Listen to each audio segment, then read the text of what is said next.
సిద్దిపేట జిల్లాలో కాంగ్రెస్ గుండాలు చెలరేగిపోయారు. అధికార మదంతో బీఆర్ఎస్ నాయకులు కార్యకర్తలపై దౌర్జన్యానికి తెగబడ్డారు. మున్సిపల్ ఎన్నికల ప్రచారంలో భాగంగా 14వ వార్డులో ఇంటింటికి కాంగ్రెస్ బాకీ కార్డులు పంపిణీ చేస్తూ ప్రచారం చేస్తున్న బీఆర్ఎస్ శ్రేణులపై కాంగ్రెస్ గుండాలు దాడికి యత్నించారు. బాకీ కార్డులు పంచొద్దంటూ హస్తం మూకలు గొడవకు దిగారు. దీంతో ఇరు వర్గాల మధ్య తోపులాట జరిగింది. వెంటనే రంగంలోకి దిగిన పోలీసులు భారీగా మోహరించి కాంగ్రెస్ రౌడీ మూకను అక్కడి నుంచి చెదరగొట్టారు.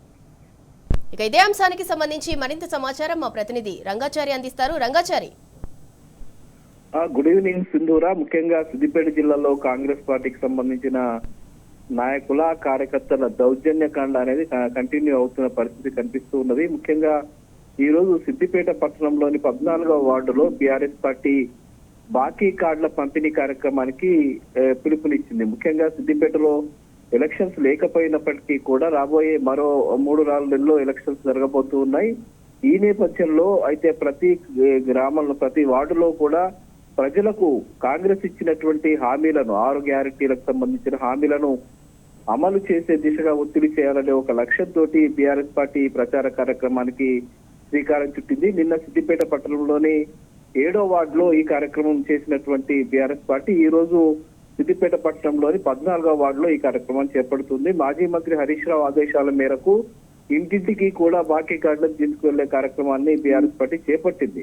అందులో భాగంగా వీళ్ళు ప్రత్యేకంగా ఈ రోజు మేము 14వ వార్డులో మేము ప్రచారం చేయబోతున్నాము, బాకీ కార్డులను పంపిణీ చేయబోతున్నాం అని చెప్పి ముందుగా పోలీసులకు కూడా సమాచారం ఇవ్వడం జరిగింది. వాళ్ళ నుంచి వీళ్ళు పర్మిషన్ కూడా తీసుకున్నారు. ఈ సమయం నుంచి ఈ సమయం వరకు మేము ప్రచారం చేస్తామని చెప్పి వాళ్ళు చెప్పడం కూడా జరిగింది.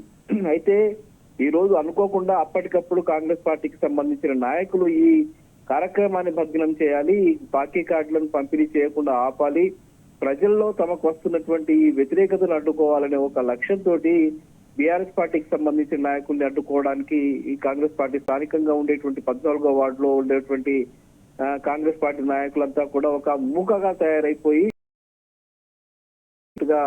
ఒక కార్యక్రమాన్ని చేపడుతున్నట్టుగా పిలుపునిచ్చి అప్పటికప్పుడు వీళ్ళు బీఆర్ఎస్ పార్టీ నాయకుల మీదకి రావడం జరిగింది. వాళ్ళు ర్యాలీగా ఇంటింటికి వెళ్లి ప్రచారం చేస్తున్న క్రమంలో వీళ్ళని అడ్డు తగిలి వీళ్ళతో గొడవకు సృష్టించినటువంటి పరిస్థితి, గొడవకు దిగారు. వాళ్ళు బీఆర్ఎస్ పార్టీ నాయకులకు వ్యతిరేకంగా నినాదాలు చేస్తూ అడ్డు తగులుతున్నటువంటి పరిస్థితి అక్కడ ఏర్పడింది. ఒక్కసారిగా వాటిలో ఒక ఉద్రిక్త వాతావరణం ఏర్పడింది. ఉద్రిక్త పరిస్థితులు కూడా ఏర్పడినటువంటి పరిస్థితి నెలకొన్నది. ఇటువైపు నుంచి వీళ్ళు బీఆర్ఎస్ పార్టీ నాయకులు కూడా గట్టిగా వాళ్ళకు వ్యతిరేకంగా వీళ్ళు నినాదాలు ఇవ్వడం మొదలుపెట్టారు. రేవంత్ రెడ్డికి వ్యతిరేకంగా నినాదాలు ఇవ్వడం మొదలుపెట్టారు. రేవంత్ రెడ్డి డౌన్ డౌన్ అంటూ వీళ్ళు నినాదాలు చేస్తున్న క్రమంలో బీఆర్ఎస్ పార్టీ నాయకులపై వీళ్ళు కాంగ్రెస్ పార్టీ నాయకులంతా కూడా ఒక్కసారిగా దౌర్జన్యానికి దిగే పరిస్థితి ఏర్పడింది. ఇరు వర్గాలు బాహాబాయికి దిగి కొట్టుకునేటువంటి పరిస్థితి కూడా అక్కడ వచ్చిన నేపథ్యంలో విషయం తెలుసుకున్నటువంటి పోలీసులు అక్కడికి పెద్ద ఎత్తున మోహరించి ఈ 2 వర్గాల్ని కూడా వేరే మార్గం గుండా వాళ్ళని పంపించేందుకు ఏర్పాటు చేసినటువంటి పరిస్థితి ఈ రోజు జరిగింది. 14వ వార్డులో ఈ చర్య అంతా కూడా జరిగింది. అంటే కాంగ్రెస్ పార్టీ నాయకులు ఉద్దేశపూర్వకంగా వీళ్ళు గొడవలు సృష్టిస్తున్న పరిస్థితి గత కొంతకాలంగా కంటిన్యూ అవుతుంది. మొన్న చేర్యాల ప్రాంతంలో అది జనగామ నియోజకవర్గానికి సంబంధించిన దాంట్లో కూడా ఇదే విధంగా గొడవ చేశారు. అప్పుడు పల్లా రాజేశ్వరరెడ్డి స్థానిక ఎమ్మెల్యే ఒక అధికారిక కార్యక్రమాల్లో పాల్గొంటున్న సందర్భంలో ఆయనపైకి కూడా కొమ్మూరు ప్రతాప్ రెడ్డి మాజీ ఎమ్మెల్యేకి సంబంధించిన అనుచరులు కాంగ్రెస్ పార్టీకి సంబంధించిన వాళ్ళంతా వాళ్ళు వెళ్లి పల్లా రాజేశ్వరరెడ్డి మీదకి తప్ప తాగి ఆయన గొడవ సృష్టించారు. ఆయన మీద దాడికి ఉపక్రమించినటువంటి పరిస్థితి అక్కడ కొనసాగింది. దాదాపు ఆయన మీద దాడి చేసినంత పని కూడా కాంగ్రెస్ పార్టీ నాయకులు చేశారు. అక్కడ అట్లా జరిగింది. అదే విధంగా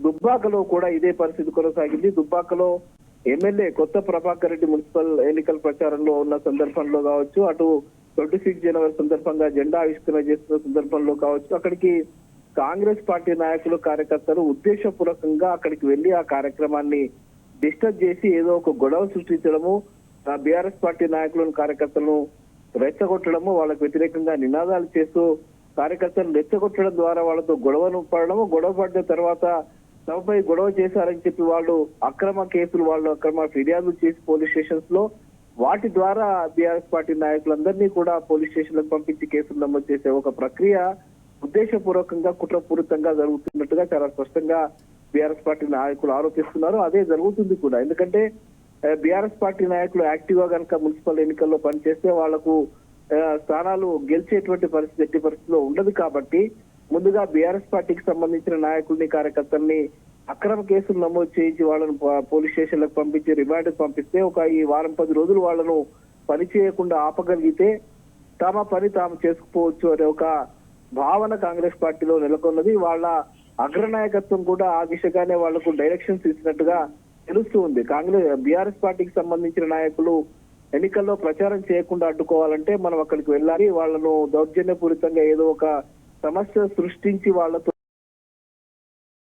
మీద కేసులు నమోదు చేయించి వాళ్ళను పక్కకు పంపించే దిశగా ఒక ప్రయత్నం జరుగుతున్నదని చెప్తూ ఉన్నారు. అదే జరుగుతుంది కూడా. ఇట్లాంటి సంఘటనలు వరుసగా జరుగుతున్న దాన్ని బట్టి చాలా స్పష్టంగా అర్థమవుతున్నది ఏమిటంటే బీఆర్ఎస్ పార్టీతో కార్యకర్తలతో ఉద్దేశపూర్వకంగా గొడవలు పెట్టుకోవాలి, వాళ్ళకు వ్యతిరేకంగా ఏదో ఒక నినాదాలు చేయాలి, వాళ్ళు చేసే కార్యక్రమాన్ని అడ్డుకోవడం ద్వారా ఈ కార్యక్రమం నిర్వహించాలనే ఒక ఉద్దేశాన్ని బయట పెట్టుకోవడానికి ఇట్లా చేస్తున్నట్టుగా చాలా స్పష్టంగా అర్థమవుతున్నది. అందులో భాగంగానే ఈ రోజు 14వ వార్డులో పట్టణంలో జరిగినటువంటి ఈ కార్యక్రమాన్ని అడ్డుకోవడానికి కాంగ్రెస్ పార్టీకి సంబంధించిన స్థానిక నాయకులు కార్యకర్తలు కుట్రపూరితమైనటువంటి కార్యక్రమాన్ని చేపట్టారు. ఆ కుట్రలో భాగంగానే బీఆర్ఎస్ పార్టీకి సంబంధించిన వాళ్ళు అక్కడికి వెళ్లి వాళ్ళు ప్రచారం చేస్తున్నటువంటి సందర్భంలో వాళ్ళను అడ్డుకొని వాళ్ళతో గొడవలు పెట్టుకోవడానికి ప్రయత్నం చేశారు. అయితే సకాలంలో పోలీసులు అక్కడికి చేరుకొని వాళ్ళ 2 వర్గాలను నిర్వహించిన నేపథ్యంలో కొంత గొడవ సద్దుమణిగిందని చెప్పవచ్చు. అయితే కాంగ్రెస్ పార్టీకి సంబంధించిన